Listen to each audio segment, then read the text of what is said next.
Hi everyone and welcome to today's webinar, Leadership Lessons. My name is Ikra Aslam and I am one of the client managers at Ross & Associates. I will be the webinar moderator today, just overseeing the running of the webinar and keeping an eye on any questions that you might have. So for those of you who are unfamiliar with the webinar environment, there are some Zoom settings I'm just going to go over. There's select audio settings if you need to select and test your speakers. You can submit any questions you've got using this Q&A button, and if you can just pop in any questions in there during the webinar just by typing it in, we'll answer as many questions as we can at the end of the webinar. You can of course click leave meeting if you need to leave at any time. When the webinar has finished or when you do need to leave, there will be a short questionnaire pop up for you to complete. We really do value all the feedback we get, so please do fill it in for us. Now I'd like to introduce today's presenter, Ian McLeish, who is one of the directors of Ross & Associates. Welcome, Ian. Thanks, Ikra, and thank you everybody for coming along today. We've had some interesting technical issues just before we started, so if we all seem a little bit harassed, you'll understand why. What I was going to say was make sure that you take some notes and do put some questions in, because this is a chance to get some feedback, some answers to things that you might be curious about. And we'll send out the slides after the meeting to those who are attending. So today, my thought for the day is from Simon Sinek, and his quotation there is, "The courage of leadership is giving others the chance to succeed, even though you bear the responsibility for getting things done." So it's important to remember that responsibility and doing are not the same thing. As a leader, you're responsible, but you should empower your team to do the bulk of the work. Now, today's webinar is called Leadership Lessons. Some people might be asking themselves why a firm of accountants is running a webinar on this topic. Surely we should stay in our lane and not get involved in these things. But some of you know we work really closely with some of our clients to help them grow their businesses profitably and sustainably, so that they can have the three freedoms: time freedom, money freedom, and mind freedom. And as part of this, clients either already have a team of people working for them, or they start recruiting as soon as they start to grow. And anyone who has been in that position knows that a whole range of issues and problems then arise when you're in charge, when you need to be a leader. And people don't always do things that you want them to, or if they do, they might not do it as well as you would, or often, or in the way that you want them to do it. The questions that arise, in my experience, are usually twofold. One is, what do I need to change in me so I can be an effective leader? That's things like my mindset, my attitudes, my beliefs, etc. And secondly, what do I need to do differently to be a better leader? What do I need to change about my behavior? So given this fact, we thought it would be useful to share some ideas that you can put into practice straight away to help you be a better leader in your business. What we won't be doing is going deeply into theoretical ideas of what leadership is, but I will have there is a short bibliography at the end, or towards the end, for those who are interested in reading further into these subjects. And I'll go through very quickly the 10 books I thought would be useful here. So before we get into it further, I just want to throw in our usual disclaimer that what we're doing today is just a kind of educational webinar, very general in nature, and it's no substitute for proper tailored advice specific to your particular circumstances. But let's look at the agenda. What we'll do is we'll look at important leadership roadblocks, the essentials for great leadership and key leadership lessons. We'll also cover powerful mindsets to help you inspire and engage your team, identify processes and rhythms you can implement to improve leadership in your business, and review a powerful tool you can use to assess your leadership skills. And we'll be making this tool available for attendees that request it in the feedback survey. So if you would like that, just make sure you ask for it. And to finish off, we'll cover your next steps and how we can help and answer all your questions. So make sure you submit your questions as we go, and we'll answer them at the end. Okay. So leadership roadblocks. These are things that get in the way. What get in the way of being a great leader? so often as leaders, we point the finger or lay blame or on others for poor performance. But in my view, this is quite a kind of a lazy, knee-jerk way of leading. In fact, it's not really leading at all. And it's also very ineffective. The reality, as difficult for some to accept as it may be, is that we need to look in the mirror. We need to review our own leadership.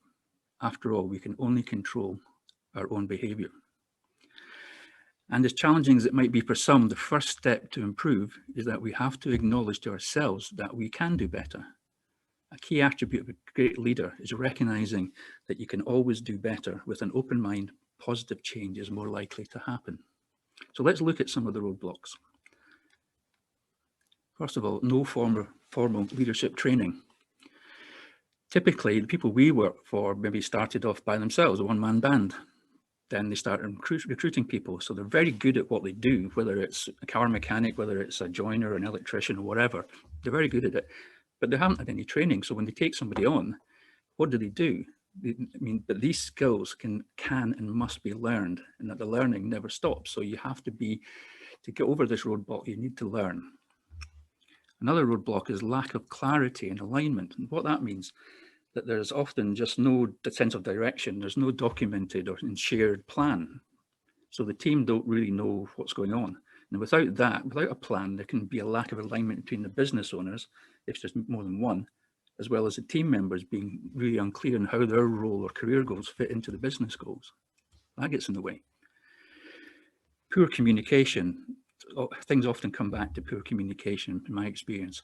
So you might have a plan, but if it's not widely shared or reported against, it's unlikely to be implemented. People won't know about it.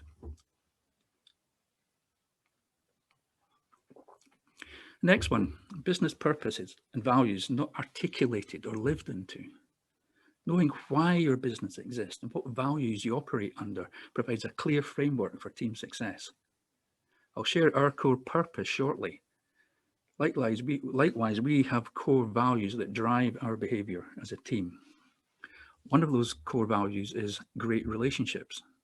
And we've defined that as displaying empathy, understanding, and care, and looking beyond the immediate transaction to the long-term relationship. Our team knows our purpose and values, and they act as guiding principles in the work they do. The final roadblock is an us and them attitude. I've seen it sometimes where the business owner feels like they're not connected to the rest of the team. In fact, they probably don't even call them the team, they probably call them staff. But leadership is about owners and the team working side by side together to produce outcomes that the individuals by themselves couldn't achieve. Businesses with an us and them attitude have high team turnover, low job satisfaction, and poor results.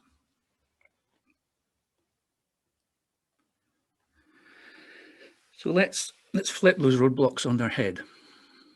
Here what we're doing is we're considering what we consider to be the essentials of great leadership, the building blocks and framework you need to have in place, things that you can actually do. So first of all, have a plan and a vision. It might seem obvious, but as I said before, quite a few businesses don't have a plan or a vision. They don't know where they're going and they don't know how they're going to get there. So what your plan does, it sets out where you want your business to go, specific goals and actions for the next 30, 90 days, whatever seems suitable for your business, and real clarity on your annual goals. Where will we be in a year's time? What will our profit be? What will it look like? And it's not a static document, a plan. What you should do is use it regularly throughout the year. So use it to keep an eye on where you're going. The second thing you need to do is share that plan with your team. You should share it at team meetings. You should share it at away days. Don't leave it in the bottom drawer because it'll just, we probably won't gather dust in the drawer, but it won't be any use to you sitting in the drawer. Ensure your team aligns their goals with your goals as a business. Great leadership is about taking your team on a journey. If they know what your goals are, they can match theirs to yours. And that will increase the energy and motivation of everybody because you're all going in the right direction, the same direction. Then you need to put some accountability in place. That's with reporting and meetings. So this is instead of a sort of carrot and stick. So the traditional view in accountability, and I've seen this many times, is that you set targets. Probably these targets are just dumped on somebody. and they might be called KPIs, the key performance indicators.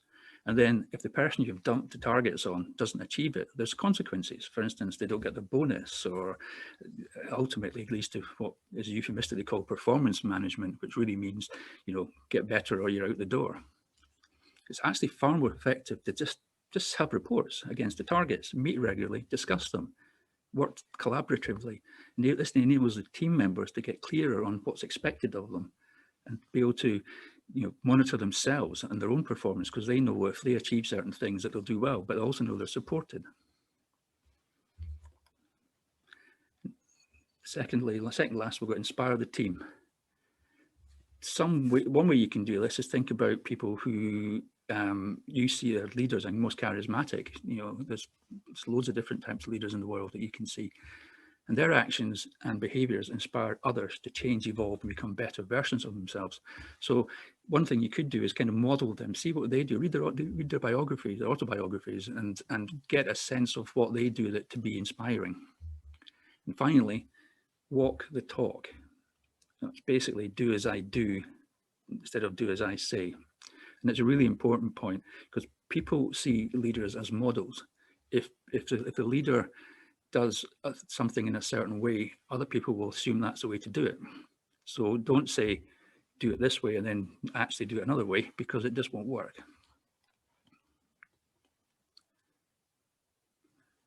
Okay, so we've looked at the roadblocks and the foundations of great leadership.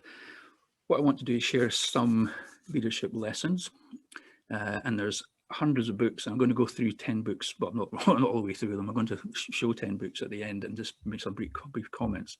But our top leadership lessons can be remembered by an acronym called, which is Just For Me. And they're all things that you as a leader can control. So the first one is JDI. What that means is just do it. We're all aware of that. We know that our limiting beliefs are, we can always come up with reasons why we won't do something. If we can get over our limiting beliefs, and there's ways we can help with that as well, but if you can do that, just do it. Some people think it's got to be perfect, but you're better to do something that's pretty good rather than not doing something that's perfect. So just do it. Have united visions and values. Your vision is where you want to take the business, and your values are the filters through which you determine your behavior. When the entire team is aligned on vision and values, you create a strong workplace culture and an environment for continuous improvement. Having a united vision and values is an absolute cornerstone of great leadership for a business. Third one, safety, emotional and physical. This might seem like a strange one, but neuroscience researchers argue that humans didn't evolve to be consistently happy, but primarily to survive and reproduce. And as leaders, our role is to ensure that our team is safe, and we are safe both emotionally and physically. This is an idea that Simon Sinek talks about a lot in his book, Leaders Eat Last, which is one of the books on my list. I'll mention a little bit about that later. So what are you going to do to improve your team's emotional and physical safety right now? What more could you do? Number 4 is teamwork and trust. Surround yourself with people who are smarter than you in different ways, and use your collective expertise to bring results that you couldn't achieve on your own. This involves basically leaving your ego at the door, as some people say. In other words, you don't have to be the best at everything in the business. If you try to be that, you'll recruit people who aren't very good. They're not as good as you, so what's the point? Build a culture of trust by practicing what you teach, living into your core values, and doing what you say you'll do. Next comes focus.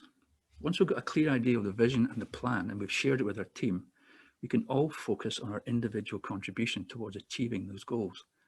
The plan helps us each identify the 2 to 3 most important activities for each of us to work on, and the results we expect to achieve, helping us establish what a great day's work looks like for each of us.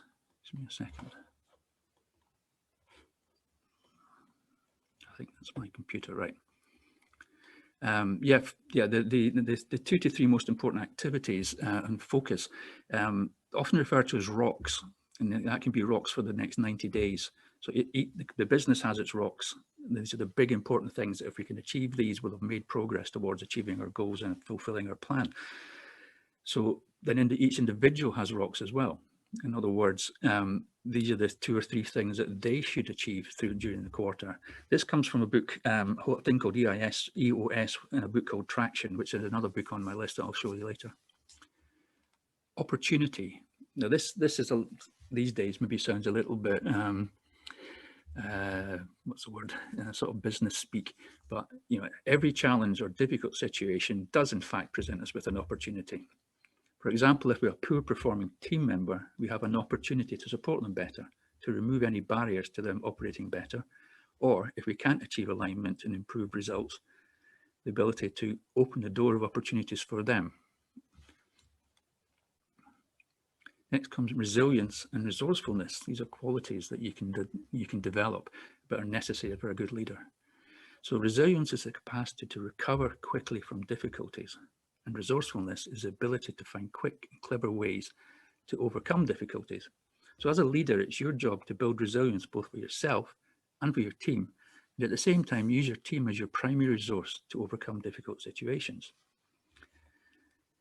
Next is mindset. Your mindset is the attitude you bring to your role.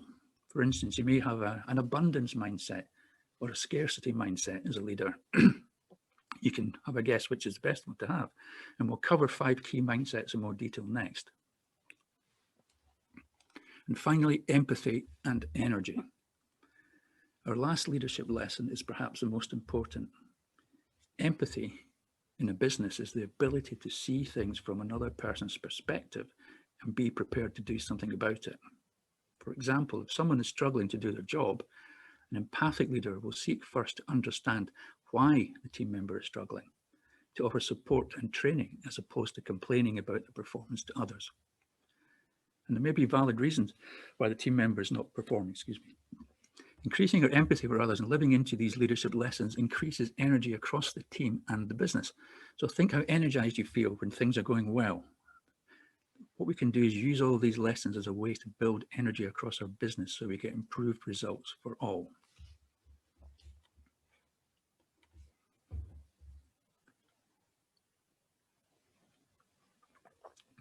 So I'm going to go on now, to the 5 most important leadership mindsets.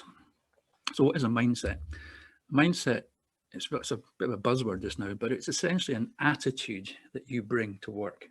It's kind of how you see the world, and in the context of work, it's how you see your work and the people that are involved in the business. And having the right mindset is so important as a leadership lesson. So the 5 most important mindsets I'm going to cover to help you in your leadership role. And of course, there are many, many more leadership mindsets we could share with you. So it was quite hard to pick 5, but we've done it. And as I said at the beginning, the point of this webinar is to give you tools that you can use straight away, things to think about as well, so to make you a better leader in your business. So we use these and a lot more mindsets when working with our coaching clients and when we facilitate various planning meetings with our clients. They provide a framework for better thinking, or they can also be used as tools to share with your team to get better results. I'll briefly explain the 5 mindsets, but the best way to learn and implement these is through ongoing discussion and revision of them. So we encourage you to ask us about them in our future meetings. So the first one, I mentioned it earlier, scarcity versus abundance. Now, it looks quite complicated on the screen. What essentially it's about trust and distrust. That's how I see it, and both of them start with distrust or with trust. So what I'll do is very briefly go around the circle for each mindset and see if I can explain clearly what they're about. So scarcity starts with distrust. In other words, the business owner, as a leader, because we're talking about businesses and owner-managed businesses here, the leader basically doesn't trust his team. And it leads to criticism, neglect of the team, And then effectively what happens is the team starts to get skeptical, and the leader gets skeptical, which means everybody gets distracted, and there's very little delegation, and there's very little safety in the whole thing. And that leads to mediocrity. In other words, poor work by the leader and by his team.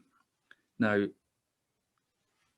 you can see that this is a vicious circle, a downward spiral, because as the performance and negative outcomes arise, the leader starts to distrust the team even more. In fact, it seems to justify his attitude or her attitude.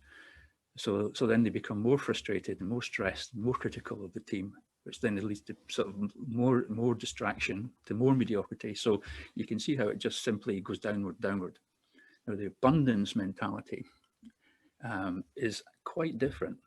It starts off with trust. Now, obviously, to trust the team, you have to, you're not talking about, this is not talking about being stupid here. We're talking about recruiting the right people, training them well, getting them in the right jobs, all the other things we've talked about, so that you can trust them, having systems in place that they follow. So you trust them. And that builds confidence both in the leader and in the team. They feel, well, I'm being trusted. I know what I'm doing. I know, so they become clearer of what they're doing. So then they can focus better on their job. They can focus better on the goals and the rocks, etc. they're trying to achieve. Because they do that, they're more successful. And as they're more successful, the leader then says, I can trust them. So you can see how they both start at the subject of trust or distrust, and how they lead to success or lack of success. Okay, so in other words, an abundance mentality is the way forward, I think. It encourages development among the team, which contributes to better engagement, job satisfaction, and overall loyalty. And this will lead to improved delegation and focus, and the leader can prioritize making quality decisions, ultimately leading to success and positive outcomes. Okay. The next one is quite an important one too, I think. It's a nice way of, I think, explaining and making it simple to have authentic adults working together. Now, OARBED is just a way of being able to remember it. And if you bring this mindset into the whole team, then it can have amazing effects on your business. So what does it mean? Well, acting above the line, as you can see on the screen there, we take ownership of what we do. We are willing to be accountable for what we do, and we take responsibility for things getting done. And when we're below the line, we're lying in bed, a way to remember it. We blame others, we make excuses, and we deny involvement or responsibility. As a leader, it's particularly essential to act above the line. In other words, take responsibility for things. Be accountable for your mistakes. Take responsibility. There's no hierarchy with the OARBED mindset. Your team should be comfortable calling you out for acting below the line, as well as holding each other accountable for above the line behavior. It's maybe easy to do an example. So let's think of an example where above the line behavior has an impact on business outcomes. Let's say a deadline is missed. You miss a deadline. Okay, so that could have obviously negative consequences throughout the business. Would you want your team to blame others, or blame their technology, or make excuses about not having enough time or enough information, or deny any knowledge at all of the deadline, or say that it wasn't important? Or would you prefer them to take ownership of their actions, hold themselves accountable, and take responsibility for fixing the issue?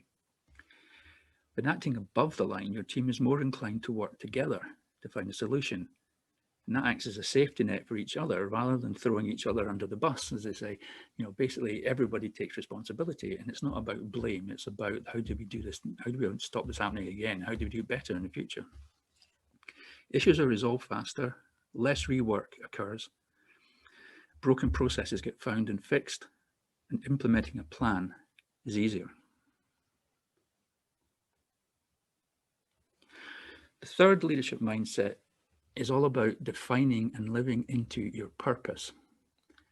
As it says there, people don't buy what you do, they buy why you do it. Simon Sinek again.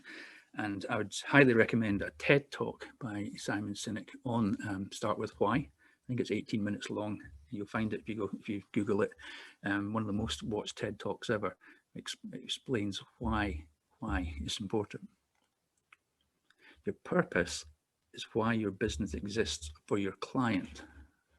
Your purpose. Why do you do what you do? Okay. What most businesses do is they first describe what they do, followed on by how they do it. They often fail to talk about why the business exists for the customers. Simon Sinek, in his talk, he talks about, Dell computers, I think he mentions. He says, we make computers, we use technology. So why is that important? So how do you describe your why or your purpose? This should be 5 to 7 words long, defining why you exist for your customers. And when you have a clear purpose that your team understands, it's much easier to achieve alignment of thinking within your organization. For example, at Ross & Associates, our purpose is to help business owners realize their dreams. For us, this means coaching, educating, and advising one-to-one to help businesses grow profitably. And when our team live into the purpose, we're able to provide even greater success for our clients and our team. Once you've defined your purpose and you've talked about your purpose, then you can talk about how, your unique selling point or brand promise. And when customers understand your why and your how, you can then discuss what products and services you offer to achieve your why.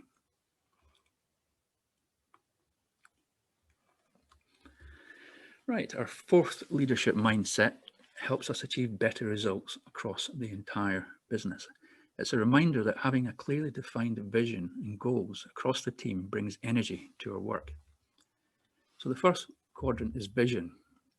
Where are we going? Which is the end point. What do we want? Our destination for the business and for the team. You need to have a vision for your business and a vision for each team member. The second quadrant is energy. How much energy do you bring to the business when you walk in the door? As the leader, you need to be energetic, unless you don't want your team to be energetic. Energy levels are infectious. If you have a low level of energy, your team will respond with low energy. Ensure you bring positive energy every time you walk through the door to help inspire and motivate your team. And if you don't feel like it, especially these days with Zoom, and if you're working from home, it's much easier to fake it until you can do it. Get up, you just need to be happy for a bit, and as soon as the Zoom meeting's over, you can go back to bed or go to sleep or whatever you need to do, but you need to be the example for your team. So the third quadrant is focus, and this ensures your team understands the purpose of their role, that they know when they've had a great day at work and that their outputs are helping the team achieve the overall vision. So think about your objectives, the way the team communicates and how you structure your meetings.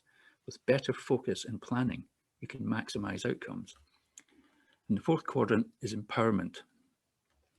As leaders, we need to empower our team. We need to give them training and support.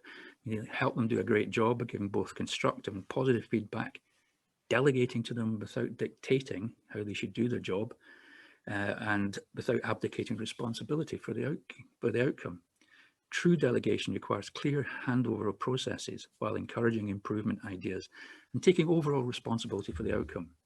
And it's a fabulous way to reduce bottlenecks in your business and empower your team. On the subject of empowerment, one of the best books I've seen is a book called Leading at a Higher Level by Ken Blanchard, and I'll be talking about that briefly as well when we get to the bibliography.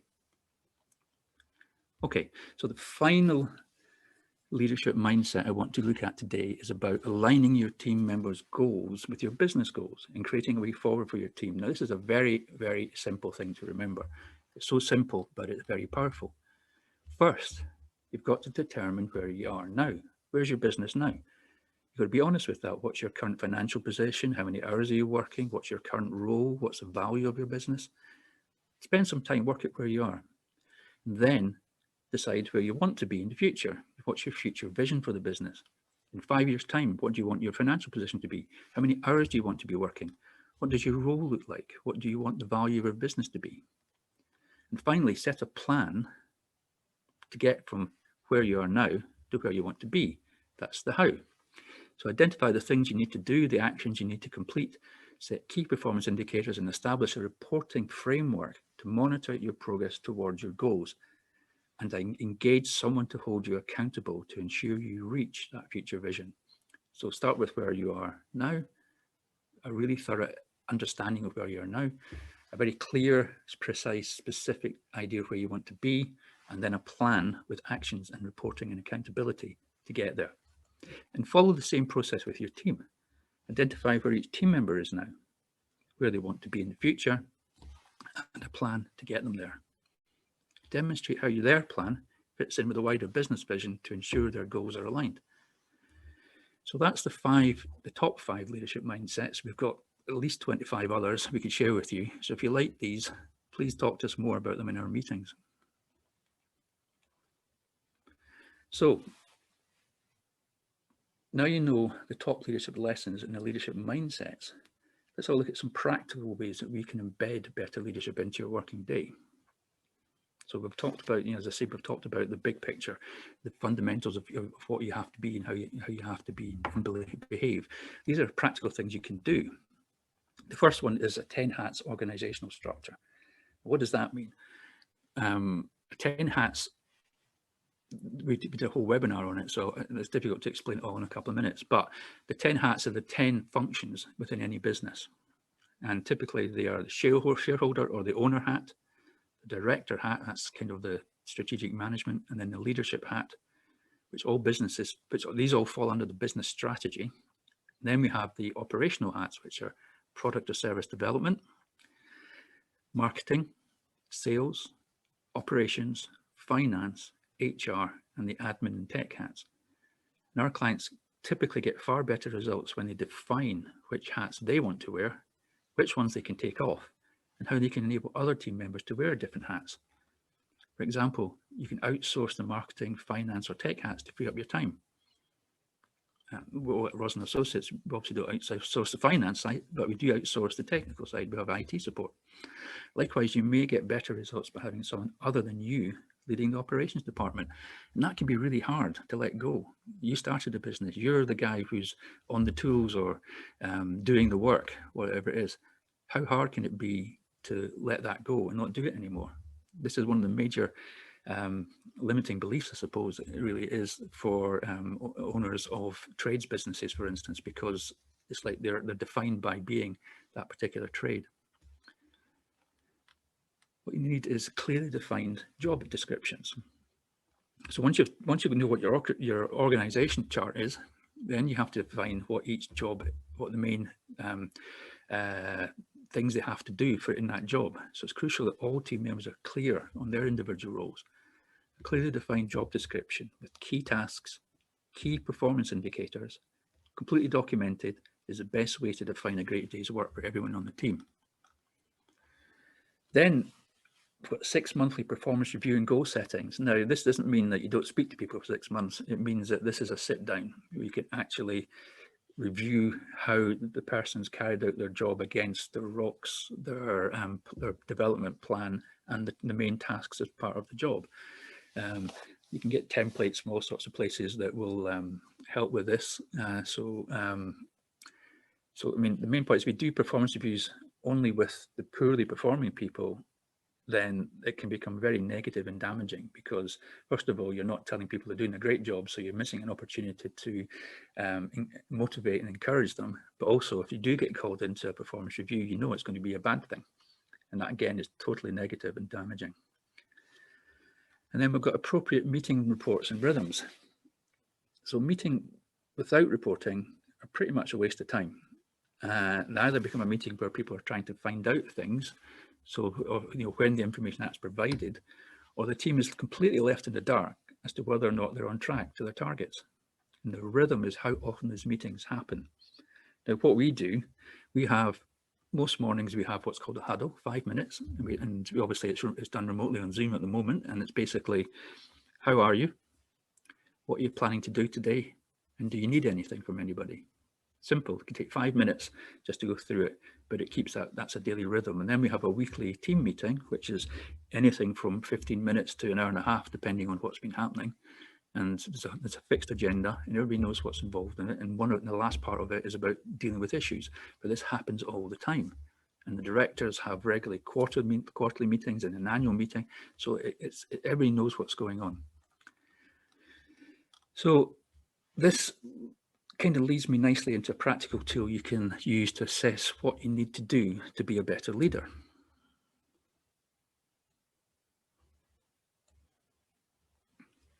What this does, this is some people might recognize this. There's different versions of it. One could be, it's called, in life coaching, you would have the wheel of life, or in business coaching, you have the wheel of business. This is the leader's wheel.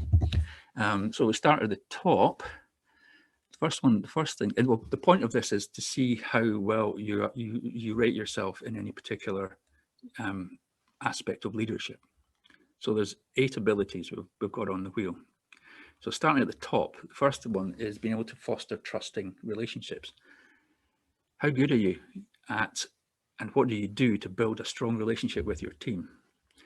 Do you take time to engage with each team member and take a genuine interest in their well-being?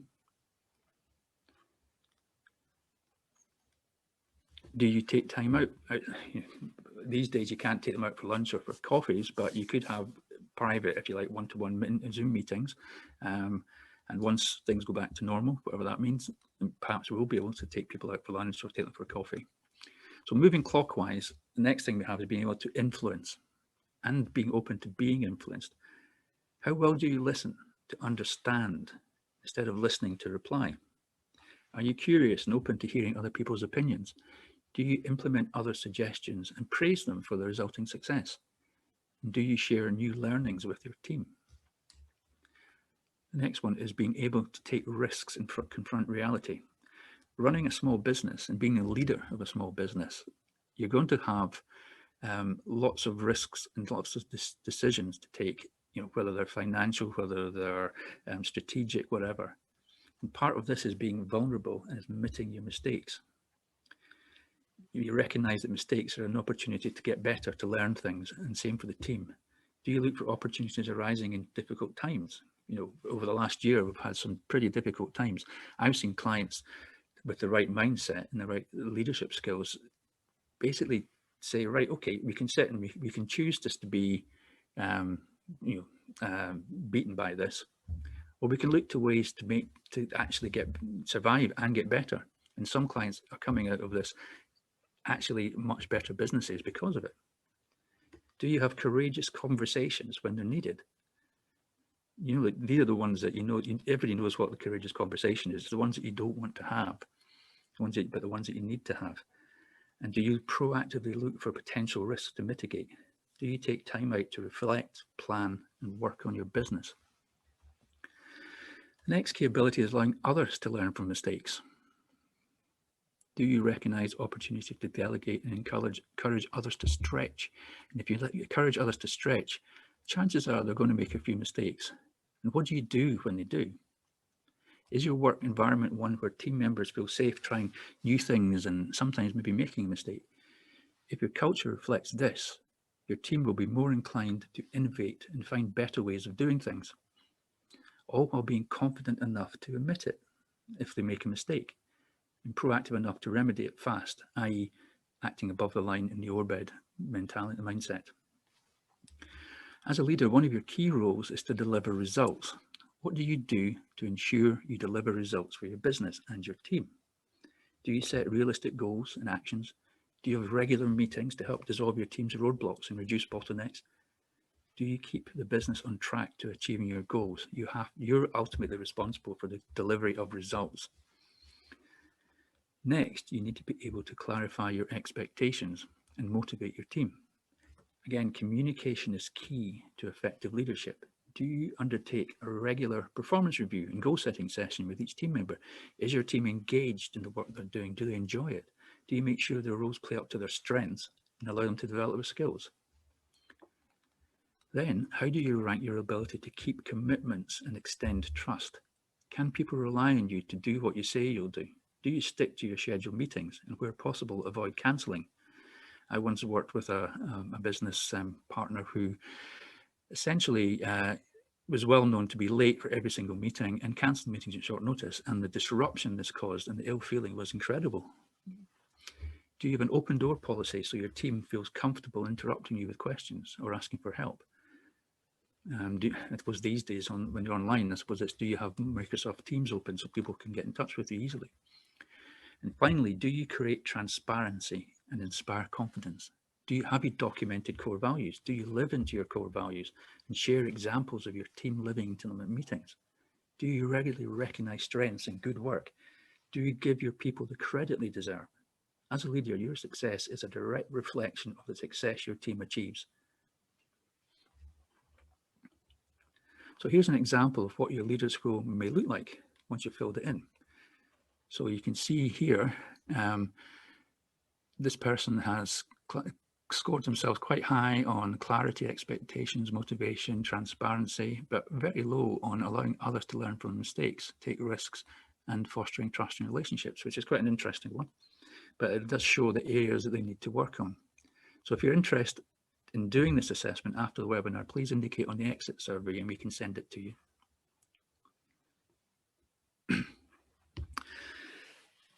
As I said earlier, there are hundreds of books on the subject of leadership. This list is just 10 which I found relevant to small businesses. So the first one, I'm just going to quickly run through them and tell you the sort of thing that I take from them. First one is Leading at a Higher Level by Ken Blanchard. This basically gathers together lots of different books that he's written over the years. Some people might know the 1 Minute Manager, the 1 Minute Manager and the Monkey, Raving Fans and things. Two central concepts in here I think are great. One is that concept of servant leadership, where the leader is a person who basically sets the direction and then makes sure that everybody has what they need to achieve it. So it's about being a servant to the team. You're helping them, they're not helping you. And the other concept in here that's very useful is what's called situational leadership, which is about the approach to take to a team member at different stages of their development, whether it's directing, coaching, supporting, or delegating. It explains it very well. The next book I've got is Simon Sinek, Leaders Eat Last. This is about the leader providing a safe place for the people in the business. So you can see that kind of ties in with the idea of servant leadership, but it's more specific about creating safety for the team and how that improves performance. The next one, Start With Why, also by Simon Sinek. I haven't got the book with me, but I've got the cover on my phone. That is, if you remember back to one of the leadership lessons, was talking about starting from why rather than what. This is the book that talks a lot more, gives a lot more detail into that. Next one we've got is one not so well known, maybe, called Walk the Walk by Alan Deutschman. And essentially, it's, I mean, you could summarize it as saying, do what I do, not what I say. In other words, you need to do what you say you want other people to do. Another one, Leadership and Self-Deception. That's an interesting one. This is about a leader seeing people as people rather than just things that are going to help achieve their goals, not treating people as objects, treating them as individuals and human beings, basically. It's surprising maybe we need to have that, but we do. Next one, very classic one, Coaching for Performance. Again, the principles and practicing of coaching and leadership. Very classic one to have a look at. It's been updated in the last, I think it must be the last 5 years or so. That's a great one. Another classic is The 7 Habits of Highly Effective People. A lot of people own this book, I think, but I'm not sure everybody's read it. Very, very worth getting, whether it's on audiobook or an actual book. Getting near the end, The E-Myth, another classic about how to build a business that doesn't rely on you. So as a leader, what you need to do in order to do that. Another book, Traction. This is I talked about the EOS system.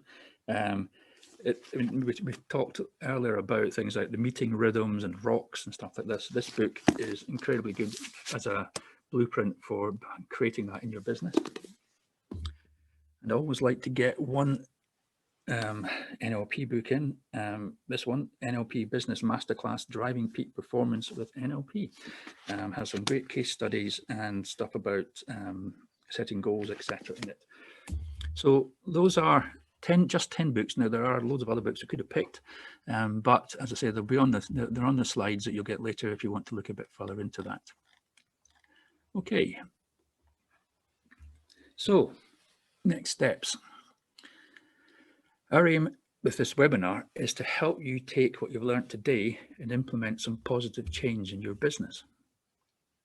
As I said at the beginning, it wasn't meant to be a treatise on what leadership is. It's just some practical tools that you can do. So what are your next steps from here?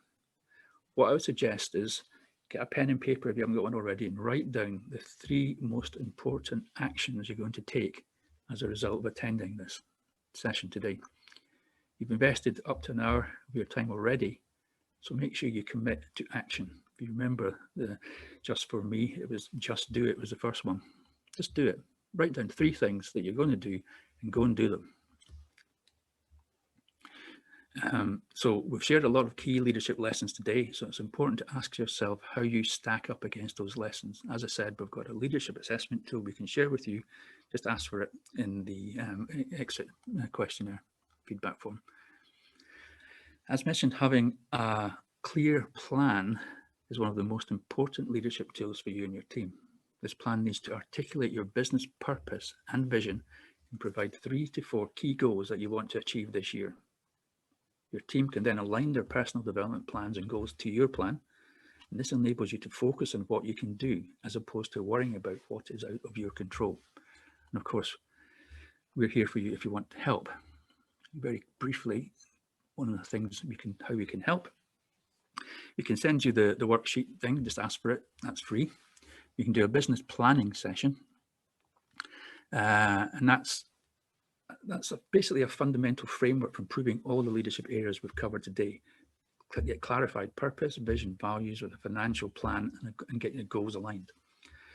For those that need a bit of extra support, what we then do is have monthly leadership coaching. In other words, you've got your plan, you want to achieve what you want to achieve as a leader. So we meet monthly in order to update the plan, look at report on progress, and see what needs to be done differently, if anything.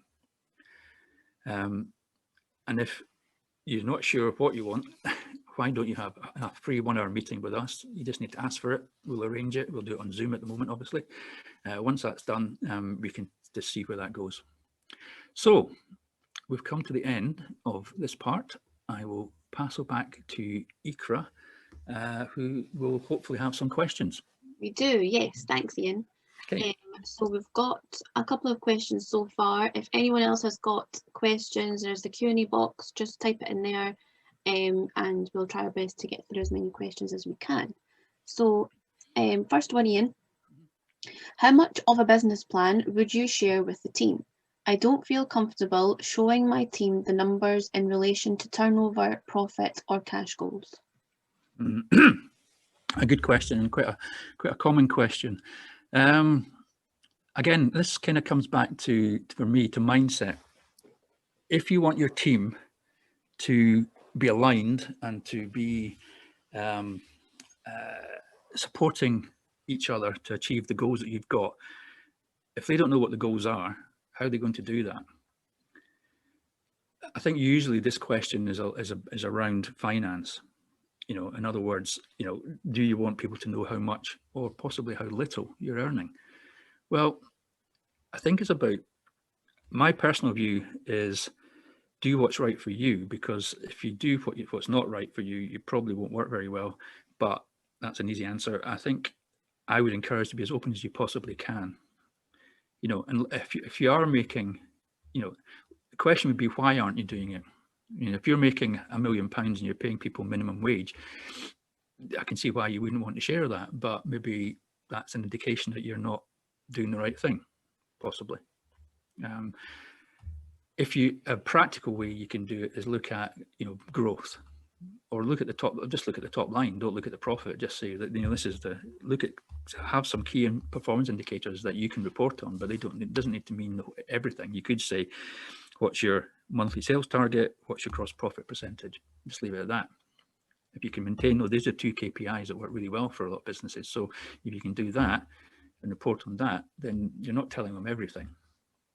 I don't know if that answers the question completely, but it's quite a complicated one. When I said it was mindset as well, it's kind of being open and having an abundance mindset and thinking, there's enough for everybody. Why do you need to hide things? So that's just my personal opinion. Yep, thank you. We've got another question here. I have a team member who just wants to do their job, get paid and go home. They have no interest in the business goals or values. What would you advise in this case? Another good question.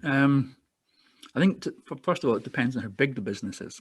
If you've got a few hundred employees, then you can maybe, it's okay that one or two have that attitude. But if you've only got a team of 6 or 3 or 4 or 5 or whatever, then it becomes more of a problem, because how do they, one, the effect they have on others, so that can be a demotivating effect on the other members of the team.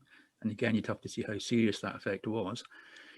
I would say, ask yourself, what would it be like if the person in that job was really motivated and enthusiastic about what they do and really got what you're trying to achieve? Would that make a difference to your business?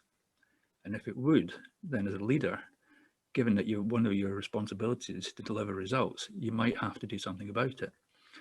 Now, it may be the first thing you do is speak to them and try to find out why they're not motivated. As I said before, it's being empathic. It's saying, you don't seem particularly happy here. What's the story? And you maybe explore ways that you might get them more motivated. It might just be they don't understand. It might be that no one's told them. Maybe they're off the day that you shared the values and no one shared it with them. It could be all sorts of reasons. So find out. And at the end of the day, if you're a very small business, you might have to do something about it. Depends on the circumstances. There's no easy answer there. Okay. Thank you. Another one's just come in. I have a really small team and feel I don't have enough time to do all of this, as I am heavily involved in operations every day. How do I take time out so I can actually do it? Right. Again, a really good question, very common. The first comment I usually make here sounds a bit sort of glib, but it's basically, we've all got the same amount of time. What we do is we choose what we actually do, what we do during that time. So if you choose to say, right, I'm going to spend even an hour a week, I don't know, Friday at 3 o'clock, whatever, working on the business, are you really saying that you couldn't do that without disastrous effect? In which case, perhaps your business needs to employ somebody to do some of the stuff that you do.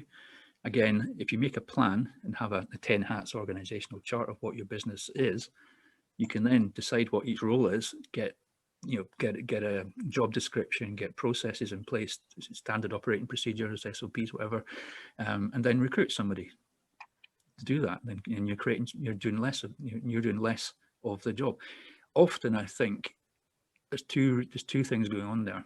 One is the person feels safe and comfortable being on the tools or doing the job, the operation side of it, and finds the idea of working on the business unusual, unfamiliar, and a bit scary. So what, in that sort of circumstance, I would say what they need to do is decide what they want from their business. You have to say, do you want to be a business owner, or do you want to be, on the tools for the rest of your life? Nothing wrong with being on the tools. It's more a case of, if you don't want to be, then it's a problem. If you want to be, that's fine. But you're going to be running a small business, a very small business, probably forever, till you get too old to do it anymore. Sorry, that sounds a bit negative, but it's a choice. That's what I'm saying. Okay, we've just got time for one more question. What is the biggest lesson you have learned as a leader in Roslyn? Oh, good question. I suppose the biggest lesson is basically something which doesn't come naturally, I suppose. It's not so much, it wouldn't necessarily be the biggest lesson for anybody else, but for me, I think it's about being, well, I suppose it's two things. One is about being more decisive, because my personality is, if you know Myers-Briggs, is very P, so I'm always like input and discussion and stuff before making decisions, and for others that can seem quite slow and not helpful. So learning that you have to put the business first at the end of the day is probably a big thing as well. You know, you can't support people who are not on the same page. Yeah, that's probably the biggest lesson I've had. Okay, well, that's all the questions that we had. Okay. So I'll pass it back to you, Ian, to finish off the webinar. Okay, thanks, Ikra. So remember to complete the leaving survey thing, and you'll get in that. That's where you can ask for the various bits and things we mentioned over the week. So I'm always a bit wary about these quotes because, you know, anybody can make them up. It says, the leader is one who out of the clutter brings simplicity, out of discord harmony, and out of difficulty opportunity. It's attributed to Albert Einstein. It sounds more like Margaret Thatcher to me, but something to think about. So we know you're all really busy just now, and some of that business will be clutter. So make a plan that will bring you simplicity and focus. Share your vision and plan with your team so they can align their goals with yours. And by working together, we can turn difficulty into opportunity. And if you need our support, we can be here for you. Thank you.